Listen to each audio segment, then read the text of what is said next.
Hey guys, just a quick video coming at you because I did some of my first mock drafts. It's actually a mock draft simulator. It wasn't against live people, but it's against computers.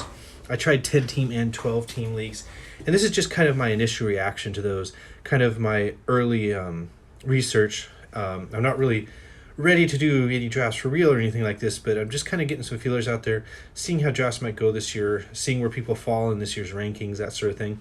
And I did it on the Fantasy Pros website. There's a pretty good draft simulator there, and that one's just, it's not going to get you ready for drafting against live people, but it's going to start. It's going to be a good start to that process for when, the Yahoo mock draft rooms open up where you can draft against other players. So anyway, let's just get down to it. Just a few things I noticed. One is the second round is full of talent. It makes me feel good that I don't have to be perfect with my first pick because second round is basically first round talent as well. So 10, 12 team leagues, I mean, you're looking at the 24th pick being Andrew Benintendi.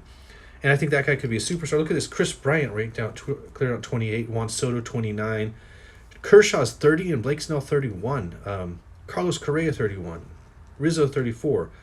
I mean, that's some real talent down into the third round now we're talking. So you can feel pretty good about your first three picks being definitely talented players. Another thing I noticed is that there's so many good young players that broke out, had big years last year or even the year before, or are projected to come out big this year.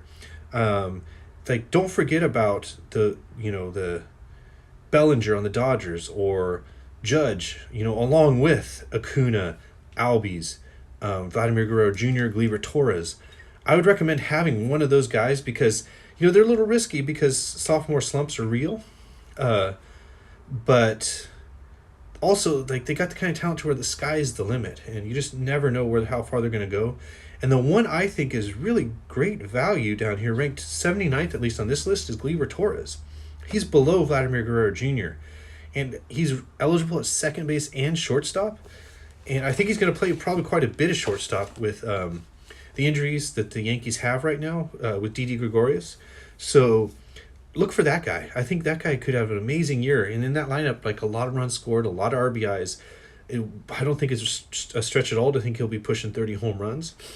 And, at shortstop and second base eligible, gives your team some depth and some real potential there. Clear down at number 79 on the draft. Man, that's quite the thing.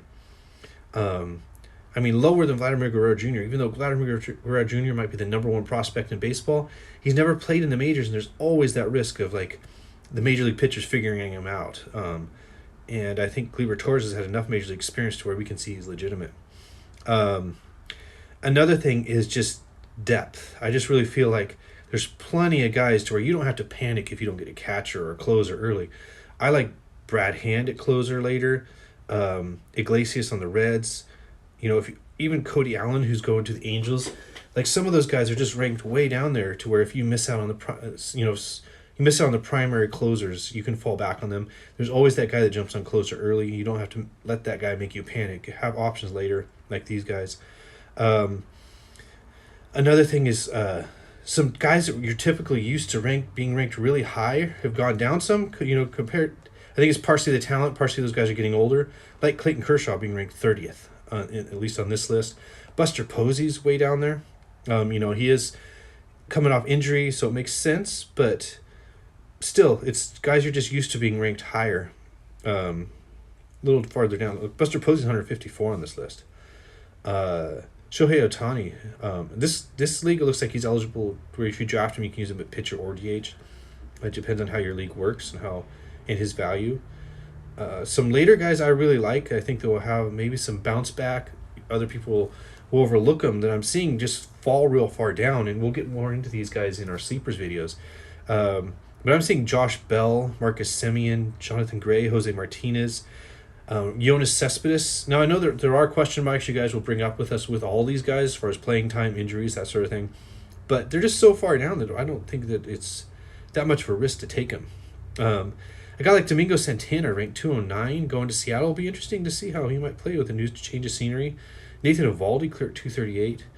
There's just talent clear down at the end of the draft, and to where you got to pay attention the whole draft because you're going to be filling your bench. You're going to get injuries, so you want these types of guys that will step right in and keep your team going without a hiccup. Other than that, I'm just really excited for this year because it's just there's a lot of guys out there that I would love to have on my fantasy teams. I think it'll be a lot of fun,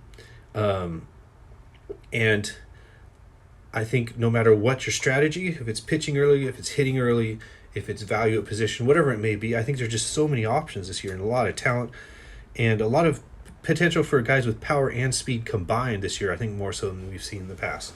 So look for that. Look for the Dumb Guys videos to help as we refine our research and get more and more ready for those real live draft days. Watch our what we got coming soon is sleepers, and Barry's planning on doing some mock draft live type videos.